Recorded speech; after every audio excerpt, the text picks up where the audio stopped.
Okay, I got everything together and we're ready to go. So, so the question for today is, who is Rishabhadev? Who is Rishabha, and what did he teach? And that's what we're going to learn. We learned a little bit about it last week. Last week we learned that he's the son of Nabi and Merodevi, and he's an avatar of Vishnu, and Indra was upset with him because he was jealous of him, and he laughed at Indra and just made it rain by himself. And that his father loved him so much, and then his father, but still wanting to set the right example for people and follow regular rules, he retired, gave his son the throne, and went to meditate. So now we're going to hear about Rishabhadev's life from the point where he becomes, let's say, a grown-up.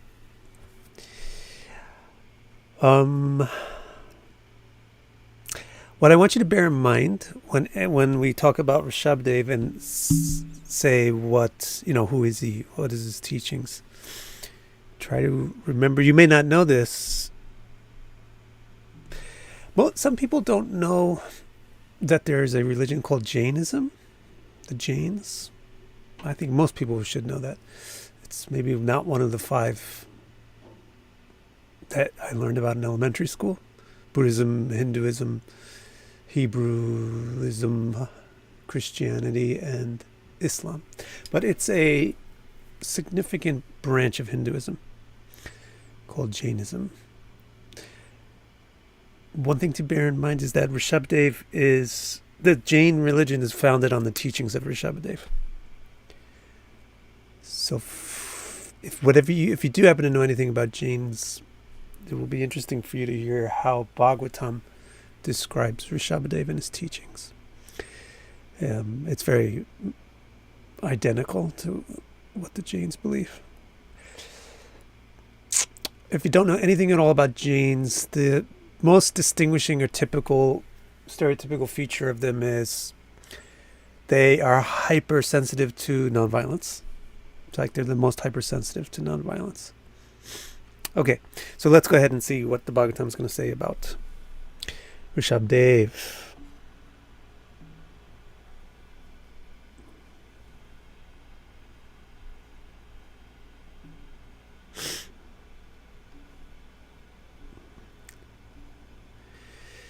Rishabhadev. Here we go. I'll make the text a little bigger for you. Ataha Bhagavan Rishabhadeva Swavarsham karmic kshetram Anu. This is very interesting, actually. Anyway, Ataha Bhagavan Rishabhadeva Swavarsham karmic kshetram Anu Manyamana Pradarshita Guru Kulavaso Labdavarair Guru Bhir Anugyato Grihamedinam Dharmam Anushikshamano Jayantyam Indradattayam Ubhaya Lakshanam Karma Samam Nyayam Nattam Abhiyunjan Atmajanam Atma Samanam Shatam Janayam Asa. Okay, so I said something was interesting. Let's read the English translation. Next, that means after his father Nabi left, all attractive divine Rishabha, Bhagavan Rishabhadev, decided that his kingdom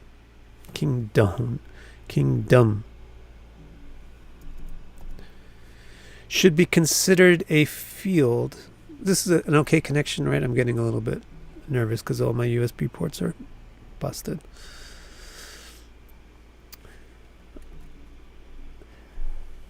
All attractive divine Rishabhadev decided that his kingdom should be considered a field to cultivate good deeds. So that's the first thing. Ataha Bhagavan Rishabhadev Swavarsham karmic kshetram.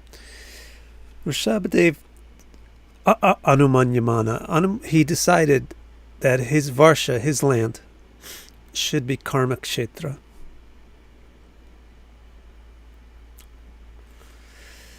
This connection is good. Just confirm to me because I'm a little bit distracted. I see weird stuff happening. Is this Rishabha similar to the one mentioned in Purva Palguni? Rishabha means bull, because bull is the best or most important animal. So Rishi means best first. Guys, can you confirm to me that things are not like dropping audio and everything is good? Video is good? Okay. All right, then I'll try to concentrate.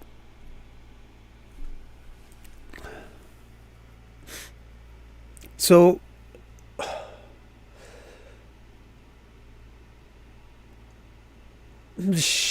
previous to Rishabhadev, a lot of things were not yet known, because there was no necessity for them. Much like Prithu, previous to Prithu, there was very little government.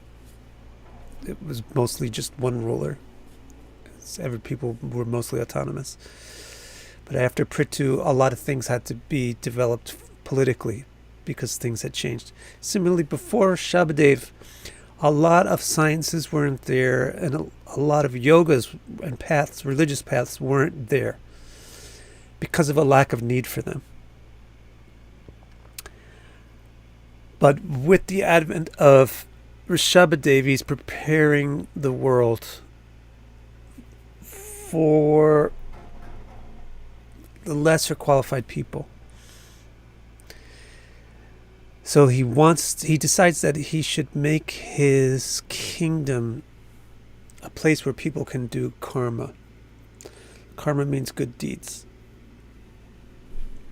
So this is part of what the Jains also say about Rishabhadev, is that he taught people how to live. It's the end of this era where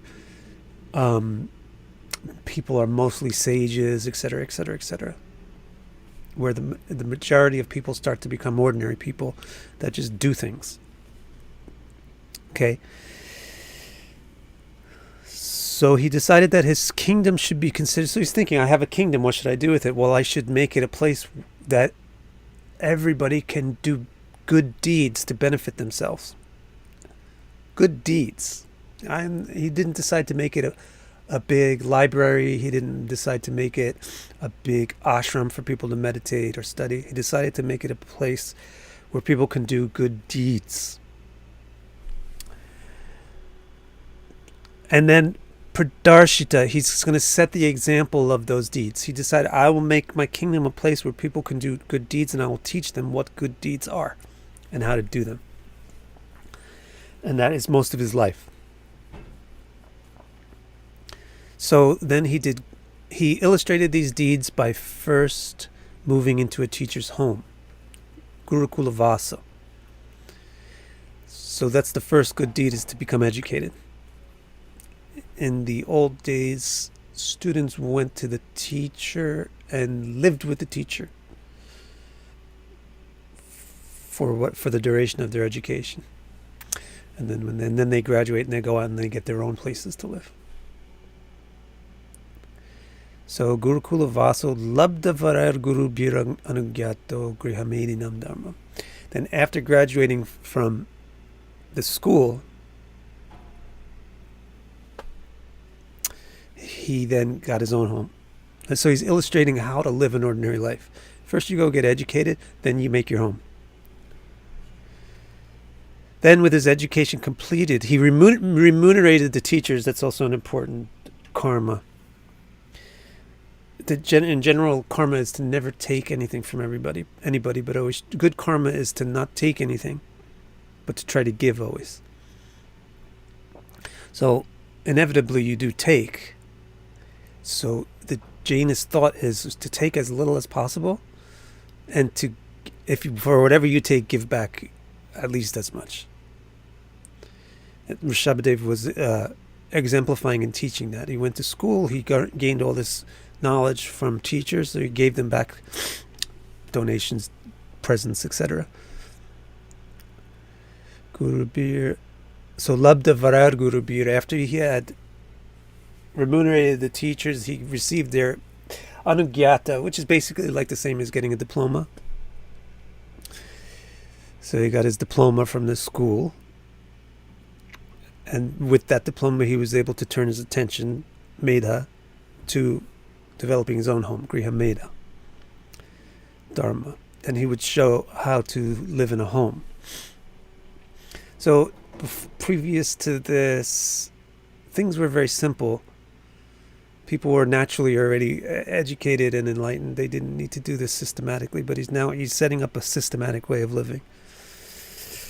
Then with his education completed, he remunerated the teachers who graduated him to move forward into duties concerned with home and family.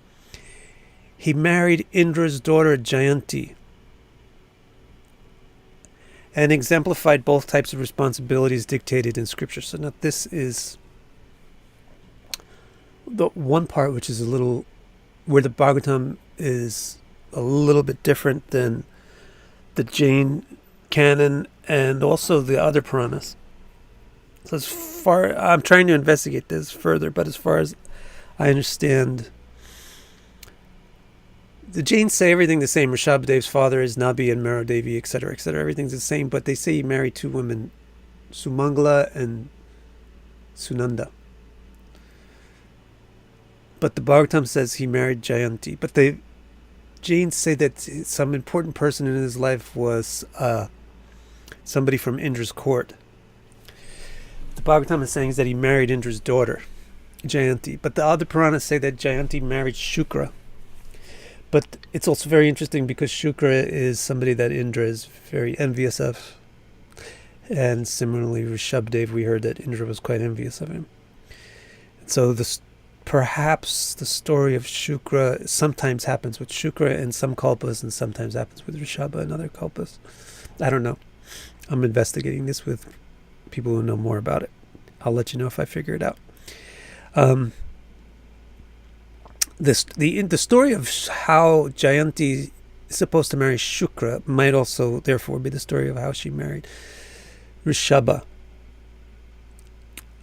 And it's pretty interesting. It's actually that Indra didn't want Shukra to gain power by doing his tapas. So he asked his daughter to go and distract him. And then, first of all, she thinks, my dad is an ass. He's such a jerk. Why does he try to interfere with people? And then secondly, when she got to the place, she thought Shukra was a fine person, a nice man. So she wound up actually just serving him and helping him to his austerity. And then they fell in love and he married her. So maybe this is parallel and happens with Rishabhadev also in some kalpas. I don't know. But in any case, here the Bhagavatam says he married Jayanti, Indra's daughter. And then he exemplified both types of responsibilities dictated in scripture. What's both types of responsibilities? There's three things it may mean. The first thing, some people say that some of the responsibilities are given in Shruti and some are given in Smriti. Shruti so it may be both types of Shastra, both types of scripture. Shruti is the core Shastra itself, the original mantras of the Vedas, and Smriti is the education or Q&A about that, like the Puranas and the Upanishads. That's one opinion about what this both types means. The other, both types, is probably pravriti and nivriti. People have duties to do things, and people have duties to not do things. Like, for example, we have duty to help people, and we have a duty to not hurt people. And then the third possibility would be having children and also raising them, the two responsibilities in that concern. So it probably means all three. With his wife, he produced 100 children and imparted his character to them. Now you're going to hear a lot about his kids. Any questions so far? The Jains also say he had 100 kids, and his oldest son is Bharata, who's Mahabharata namesake.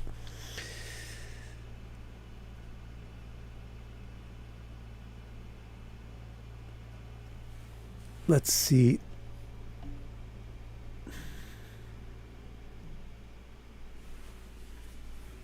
Thanks, everybody. Hey, Wellen. All right. So now let's go ahead and hear about his kids. Yesham Kalu Mahayogi Bharato Jeshta Shreshta Guna Asit Yenedam Varsham Bharatamiti Vyapadishanti.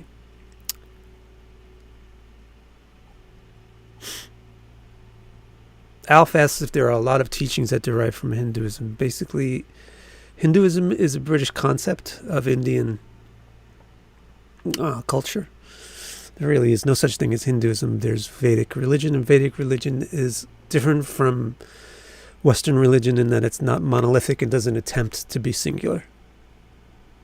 It attempts to be plural and multifaceted. So this is why the whole concept of named religions kind of breaks down when you get to India. Truly, actually, the Vedic teachings have an infinite number of religions for an infinite number of people. But from what Orientalism would describe as Hinduism, the two major world religions which are based on Hinduism are Buddhism and Jainism. But then you also have Sikhs, etc. But this is also just the Orientalist, the Western way of analyzing Eastern people with our own categories of things.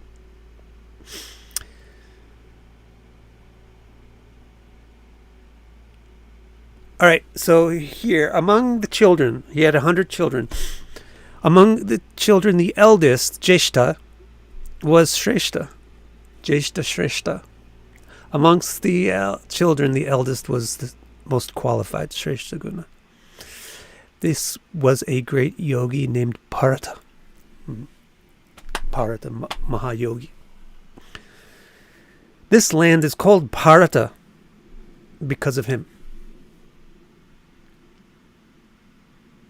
This land refers to the place where Maitreya is talking to Vidura. So he's talking about India. India is called Bharatavarsha, the kingdom of Bharata, because of Rishabhadev's son, eldest son Bharata.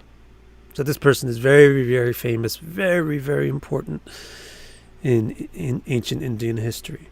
And now Rishabhadev is his father.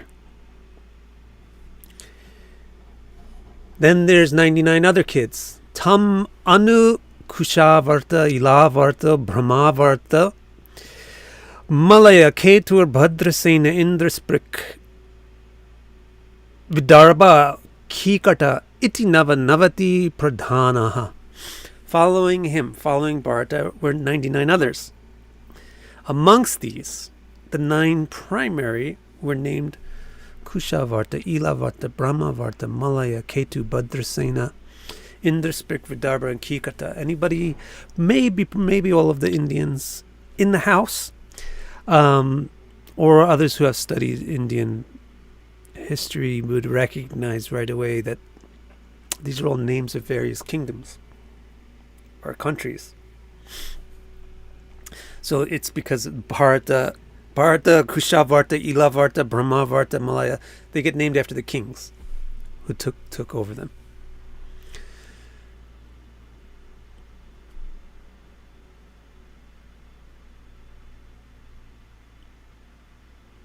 Does the archaeology of prehistoric human ancestors support the Vedic accounts of ancient history? I don't know. I don't know what the archaeology of prehistoric human ancestors is. But honestly, I don't care that much. I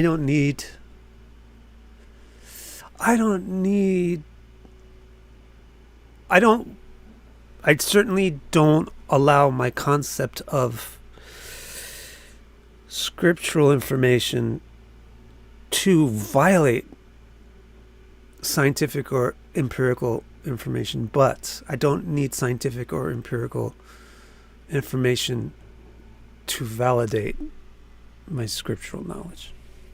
Hopefully that's clear. Okay, so there's this Rishabhadev. He decides that he's going to make his kingdom a karmic kshetra, a place where people can perform deeds, and he's going to teach people how to do deeds. This is all the new information that he's giving, because karma yoga was not known previous to Rishabhadev. And this is why the Jains are very, very karma yogic. So he illustrated how to go to school and get educated so that you can do your crafts. And then he illustrated how to be a father and a husband and have kids and raise them properly. He had 100 children. The first one, Bharata, is the most important and famous and glorious. The 9 other really important ones were just named. And now, Kavi Havi Antariksha Prabudha Pipalayana Avirhotra Tradrumilas Chamasa Karabhajana. Again, if you are from India or are a big fan of India, you probably at least heard 1 or 2 names that are very important. Pipalayana, Prabhuda, Kavi Havi Antariksha Prabhuda Pipalayana Avirhotro Tradrumilas Chamasa Karabhajana. Those are the names of another 9 from the remaining 90. These are all very, very famous people in Indian ancient history. So Rishabhadev, like a tree is known by its fruits, a parent is also kind of known by their children. Or you'll see the dominant traits of a parent will be passed on to the child. So you can tell the greatness of Rishabhadev as a result, and Jayanti, of course, as a result of how many outstanding children they had. Iti Bhagavata Dharma Darshana Nava Mahabhagavatas Tesham Sucharitam Bhagavan Mahimopaprimhitam Vasudeva Narada Samvadam Upasham Yamanam Uparishtad Vanayishyamanaha. Among the remaining 90, another 9 were extremely noteworthy devotees, Bhagavatas, Mahabhagavatas, who directly comprehended the true nature of the all-attractive Bhagavad Dharma Darshana. I will describe them later when I recount the discussion between Vasudeva and Narada, which overflows with the all-attractive glories. So Maitreya, I believe Maitreya is saying to Vidura, these 9 kids are also really important philosophically speaking. He had Bharata, who is a super important emperor. Then he had 9 other kids who were very important kings. Then he had 9 others who were very important Bhagavatas. So they're very important in bhakti and yoga. And he says, I'm not going to talk about them right now, but I promise you I'll tell you about them later when I tell you about the conversation between Narada and Vasudeva. And guess what? That's not going to happen. He's not going to talk about that until the 11th part of Bhagavatam. And right now we're in the 5th part.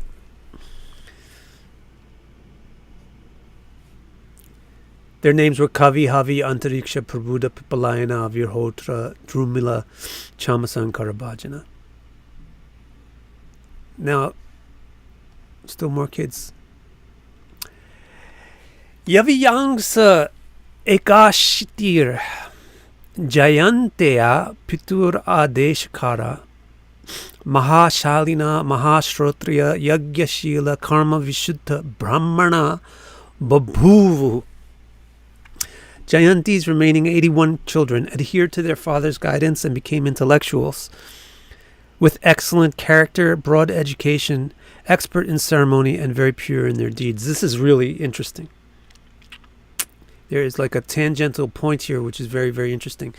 So the tangential point is that this verse incidentally shows that the Indian caste system of recent history is incompatible with the true Vedic social system. So this is just like people say, how can the zodiac be tropical? Everybody in India does sidereal. So sidereal must be really Vedic because people in India do it. Well, people in India also do the caste system, or they did before it became a disgrace, before it became embarrassing to say that you do it. And the caste system is argued very fervently to be the Vedic system. But it is absolutely not. And the reason why it is not is because in caste system, your role or class in society is inherited from your parents, such that it's determined entirely by your family. And such that if you are born to a Shudra, there is nothing else that you can be but a Shudra. And if you are born to a Brahmana, there is nothing else you can be but a Brahmana. And that's the Indian culture of recent history. By recent history, I mean about 100 years. But actually, the Vedic system was not like that at all. It was the individual's role in society was determined by their actual personality, which often and usually was similar to their parents because children inherit traits from the parents. But look at Rishabhadev. His gotra is Kshatriya. His family is warrior caste. He's born from the same caste as Dhruva. He's a Kshatriya. He's in the same gotra. Same family. And he produces people like Bharata, Brahmavarta, Ilavarta, all these kings, warriors, and also 9 children, and not speak of these famous daughters that he has as well, Brahmi, very intellectuals. He produced very intellectual children as well, who are described with the word Brahmana. So it's showing that one parent of one caste can produce children of various castes. Which, if you brought this up 100 years ago in Indian society, you would be shut down just as fast as if you brought up the tropical zodiac today at the American Vedic Council of Astrology, or whatever the acronyms actually mean. So that's an interesting side point, is that 81 of the children actually, or 90 of the kids, if we count the other 10, were Brahmanas. And they had these qualities. So one of the duties of a person is to raise children. And to raise the children well, you have to make sure that they get educated, they get information that they can use for their life. And with that, that's called Shrotriya, Mahashrotriya, Mahashalina. You have to have them have behavior which is conducive. Behavior which is conducive to acquiring education is the most important. And then Yagyashila, you have to teach them how to do things correctly. Practical vocational training. Karma Vishuddha, teach them how to be careful in their deeds and how their deeds affect others. These 4 pillars are the basic pillars of Jain life. So now we've heard about all the 100 kids in summary that Rishabhadev had. Let's see what he talks about next. Let me see if you have any questions.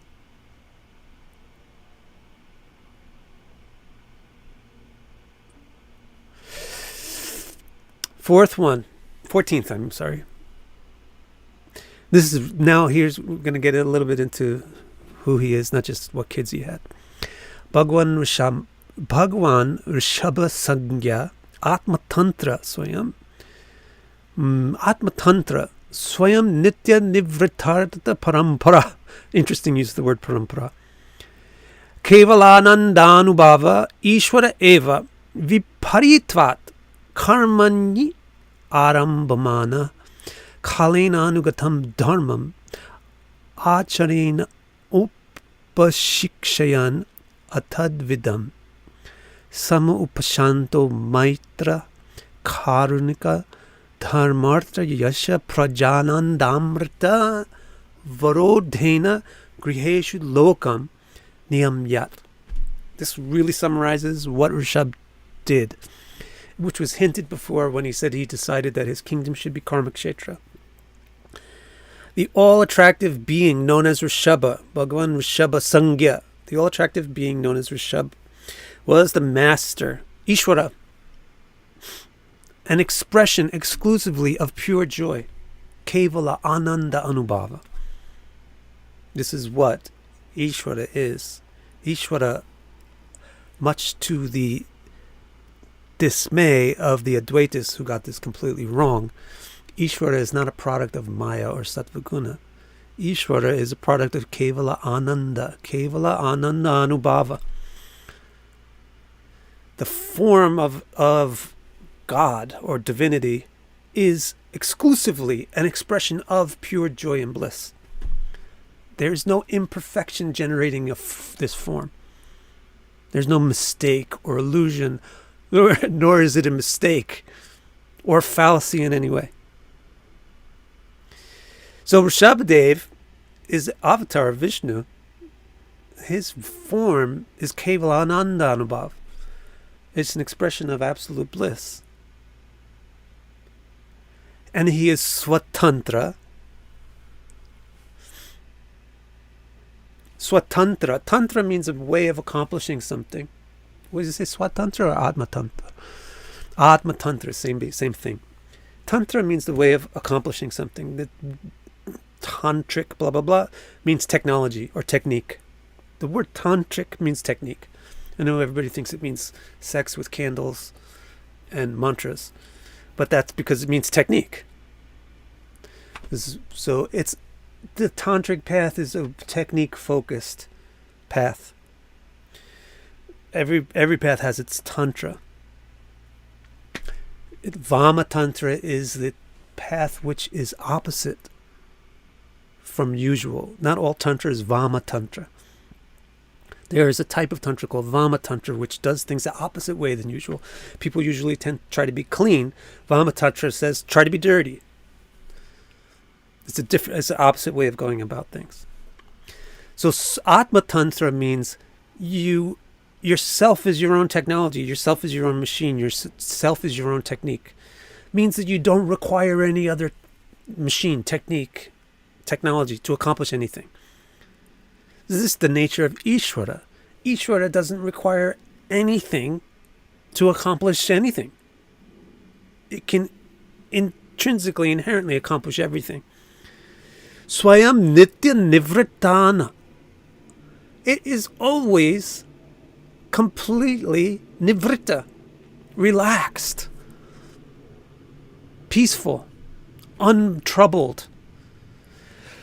And the wording used is nivritta anartha parampara. Anartha parampara. So the word parampara is being used really interestingly here. It means a succession of things.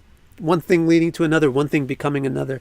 Anartha parampara refers to the way that when you have one lie, then that lie propagates to 2, 4, 8, 16, 32 lies. When you have one lie in how you show yourself, when you have one fallacy of yourself, then that 1 becomes 2, and that 2 becomes 4, and that 4 becomes 16, and that 16 becomes 256. That's the propagation of ignorance, propagation of anartha, of unrealities. But he's always nitya nivritta. He has no propagation of such things. So he has no problems. Because problems create further problems. He has no problems. But viparitat, he acted as if he was completely the opposite. Viparit Raj Yoga. It means a Raj Yoga or a good thing coming from bad conditions. Viparitvat means as if it was completely the other way around. So he's Bhagwan. He has no needs. He doesn't need to do anything. He doesn't need to accomplish everything. He's self-satisfied in every way, but he acts as if he's not. Karmani aramba. That is, and how would you act if you're not self-satisfied? That's when you do karma. Karma means work. Why would you do work? You do work when you need to get a goal. You do work. People do work for money. People do work for a paycheck or something similar to a paycheck. Somebody's respect, somebody's admiration, somebody's promotion. To become something. To become better at skateboarding, we work at it. That's also a type of work. Why would you? There's no need to do any work if you're already swatantra, atmatantra. You can accomplish everything within yourself. But he acts as if he's not that, and he undertakes all these deeds. Karmani arambana. He sets his mind to trying to do so many deeds because kalena anugatam dharmam. Because kala, or the flow of time, has anugata, has worn out, eroded, or hidden the dharma, the way of doing these things. So karma yoga and karmas in general were not very clearly understood previous to Rishabhadev. If you look at what the Jains say about Rishabhadev, that's exactly what they say. They say that he taught 48 or 64 different means of karma and how to accomplish things by practical actions.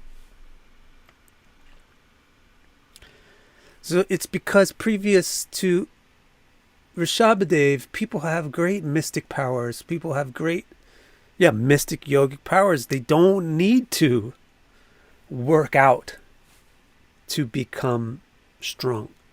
They can influence their molecules by some other means, by some mental means, to become fit.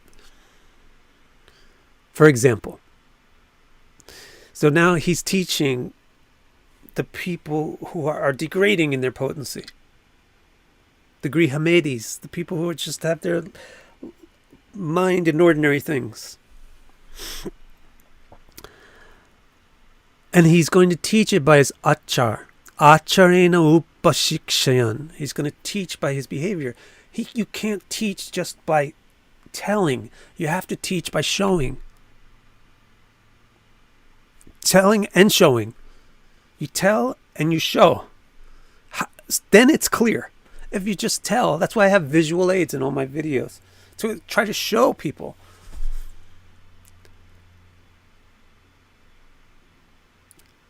Atadvidam, the people who don't understand. He tries to instruct atadvidam, people who don't know stuff. And his main teachings are sama, which means equality. Treating people equally. Upashanto, being peaceful. Maitra, being friendly. Karunika, being compassionate. This is why the Jain religion, which Rishabha is the basis for, is all obsessed with concern with not killing insects, not eating anything related to slaughter, etc. Not breathing without a mask on because you might breathe in some bugs and kill them.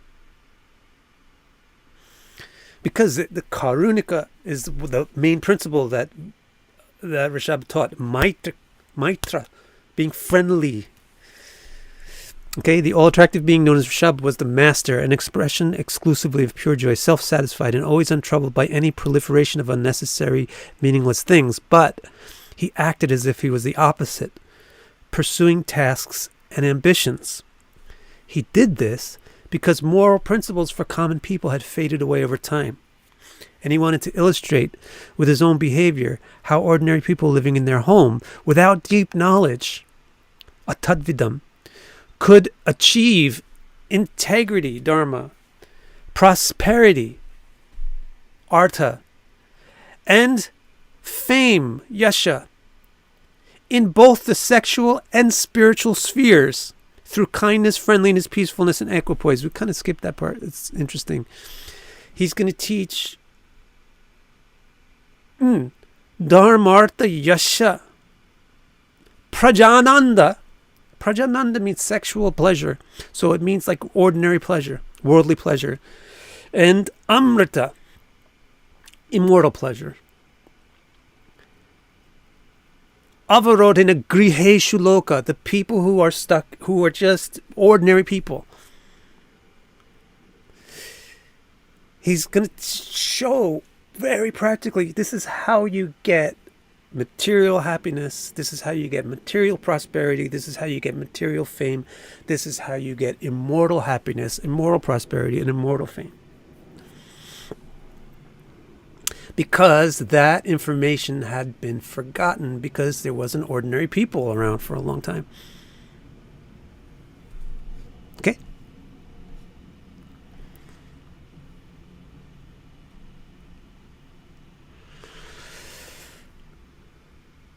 Okay, text 15. Yat yat shiranyana charit. Yat yat shiranya charitam tat tat anuvartate loka. What the leader does is what the common people imitate. This is like a maxiom or like a slogan that's found in many places in the Vedas. It's even found in the Bhagavad Gita. Krishna says, Yad yad acharati shrishta tat tat karma parvarta. Something, I don't know, I forget what the second part is. It's like an exact paraphrase of this. Yat yat shiranya charitam tat tat anuvartate loka. Whatever the leader does, the common people try to imitate it. That's what it means, leader, follower. So, since Rishabhadev is the leader, just like his father, he picked this up from Nabi. This is why Nabi left Rishabhadev, even though there was nothing dearer to Nabi than Rishabhadev. Ever. But because he has to teach how regular people should act under regular circumstances, then he behaves in the way that things would regularly or normally be done. So Rishabhadev also picked up that quality from Nabi. And even though he's Atma Tantra, blah, blah, blah, he's completely self-satisfied, no need to teach karma. But because he's the leader, he realizes whatever I do, people will try to do. So let me do the things that they should be trying to do.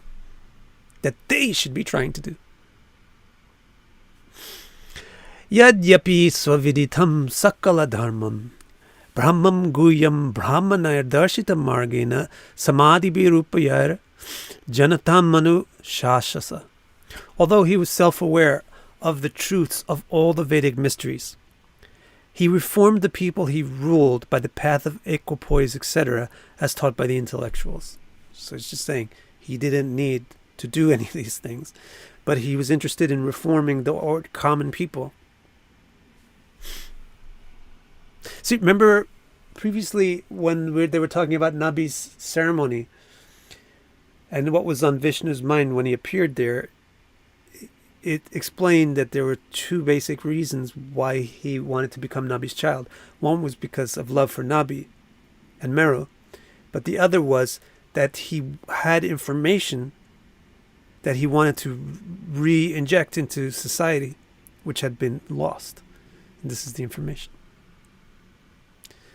The proper path for the grihastha, the proper path for the regular person who doesn't go to a cave and meditate or stand on one foot for 10,000 years. So what is it that you're supposed to do to become as great as a person who stands on one foot for 10,000 years and eats only air? What are you supposed to do? You're supposed to be equipoise, equal, treat people the same as you treat yourself. That's the essence of it. Dravya desha kala vaya shraddharitvik vividhodesha upachita sarvairapi kratubir yatopadesham shatakritva iyaja. To instruct everyone, he performed each and every Vedic ceremony 100 times, worshipping the various gods with proper material, place, timing, vigor, faith, and priests. So he showed how each one of the Vedic kratus, the Vedic ceremonies, should be done, because the householders, the common people, are the ones who are supposed to do these Vedic ceremonies in order to get things like health, strength, vigor, long life, happiness, good attitude. So he showed each one, and he didn't just do each one once, he did each one several times so that people could see it over and over again and understand these are the things that definitely have to happen every time. He did each one 100 times. And so by doing it so well, he taught them what are the really proper materials that you have to use, what are the proper place and time to do these things, etc. Each one. Now, this also brings up a point that things which are applicable to common people in Rishabhadev's era are completely impossible for us in our era. This is how fallen human beings have become in this so-called advanced age. We cannot even do... It has been centuries since any Vedic ritual has been properly performed. The last one that was documented was in 1970. That's 50 years ago. That's literally the last time that anybody did a Vedic ritual which could be pretty much verified to be the way it was supposed to be done. Whereas these things used to go on every day by everybody. So, unfortunately, the path which Rishabhadev taught to the common person is no longer applicable to the common person today. Where are you going to get the Ritviks to do any Vedic ritual? You're going to be so disappointed unless you're totally blind. Where are you going to get the priests? Where are you going to get the understanding of the ritual? Where are you going to get the vitality to carry it out? It requires tremendous vitality to do a ritual. You guys, and me too, we can't even sit in one place for 5 hours. How about 12 hours every day, 7 days in a row?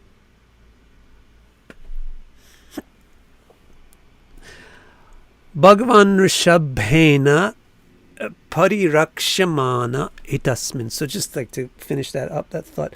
So there is another path which is applicable for people of today's age. It's no longer Rishabhadev's path, which is youthful, although modifications of it and the essence of it is still essential.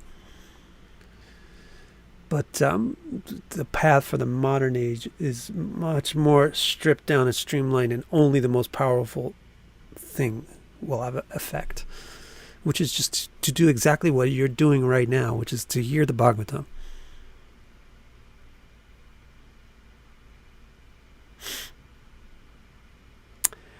Bhagavata Rishabhena Parirakshamana etasmin varshe na kaschana purusho vanchati. This is really interesting. It's describing how the people... It's describing the quality of the people in Rishabha's kingdom as a result of his protection and guidance. Bhagavata Rishabhena Parirakshamana etasmin varshe na kanchana purusho vanchati avidyamanam. Ivatmano anus anyasmat. Atmano anyasmat. Atmana anya. Iva atmana anyasmat. Katanchana kimapi karhichit avekshate partari anusavanam vidrimbita snehatishayam antarena. Under the guidance of all attractive Rishabha, not a single person in his entire kingdom ever in any way failed to realize Ivatmana Anyasmat. Other people, Anya, are as important as I am. Or actually the wording is reversed. Ivatmana Anyasmat. I am other people. I am them. Why is it that the Jains don't want to kill insects? Because Ivadmana Anyastat. We are those insects. Why is it that you should try to be compassionate to other people? Because you are that other person. Maybe not at this instant, at this moment, but at the next moment, which is just as real as this one, you will be that other person to somebody else. That's one way of working it out, to be logical. Under the guidance of all attractive Rishabha, not a single person in his entire kingdom ever in any way failed to realize other people are as important as I am. And this is the summary of what Dharma is. You don't have to learn 953 different rules of Dharma. You don't have to learn every single kratu in the Vedas. You don't have to get the priests and the dravya and everything. You just have to realize this one point. Other people are as important as me. Which is the exact opposite of how we have been raised. The way that we were raised is that we are the most important person. But that's a fallacy. Other people are not more important than you, but as important as you. The reason they're not more important than you is because if they're more important than you, then you become unfit to do anything for them. You become unqualified. So the balance point, the perfect point, is just like the dichotomy of Rahu, Ketu, and Aries and Libra. The balance point is, I am important because of my relationship to other people, and other people are important because of their relationship to me. I am as important as them, and they are as important as me. I'll take care of myself because I'm a part of this community, and I value this community or this union or this partnership. They constantly saw the master within all beings. Avekshate bibharti anusavanam. They constantly saw the master within all beings, causing very wondrous affection to blossom everywhere. This is what happens when you think, I'm the most important person in the world. You know what happens? You know what blossoms everywhere? Ugliness, hatred, lust, selfishness, crime, violence, all come from this one evil seed that Sesame Street sends out to the world. The most important person in the whole wide world is you, and you hardly even know you. That is the seed of all evil. And the seed of love is not that I am useless or I am unimportant. It's that I am as important as they are. They are as important as I am. We're a unit. That causes wondrous affection, sneha atishaya, to vrijrimbana, to blossom. Antarena, from the middle of your being, from the core of your being, all over the place. That's what Rishabhadev was teaching. Sa kadachit athamano Bhagavan. Okay, so this is setting up now the next chapter. This is the final verse in this chapter. It's setting up the next chapter where Rishabhadev is going to speak. Up till now, he's just been doing his actions and setting by his example. But at a certain point in his life, he teaches with words. And the Bhagavatam focuses a whole chapter on what he said. So, sa kadachira atamana Bhagavan Rishabha brahmavartagata pramarshi pravara sabhayan prajanam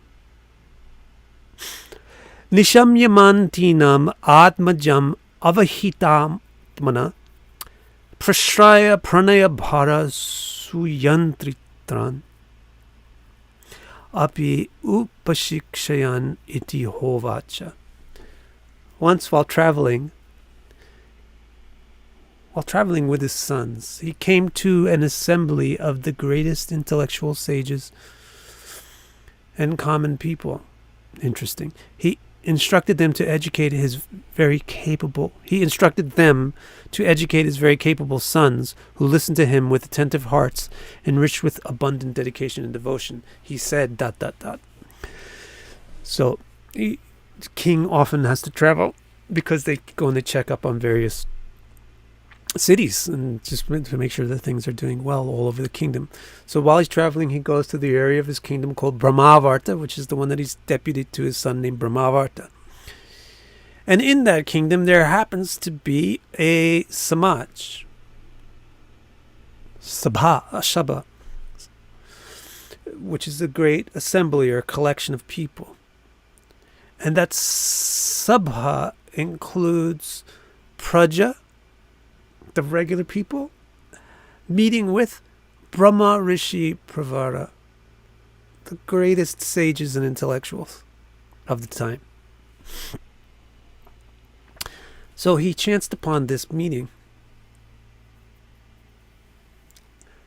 And in this meeting, they're going to ask him to speak and address them. And it says that he spoke to his sons the same way that Vishnu spoke to Merudevi by addressing Nabi. Now Rishabha will actually speak to his sons by addressing the assembly.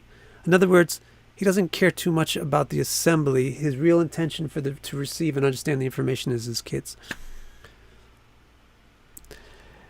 And the kids were listening with avahitamana, very focused. They listened to him with attentive hearts, prashraya, with trust, and pranaya, dedication, devotion.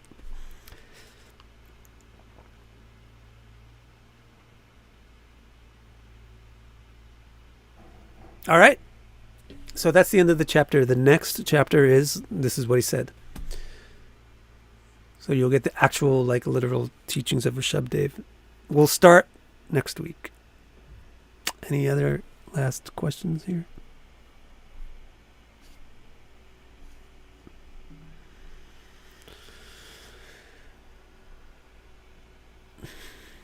Dum ba dum dum dum bum.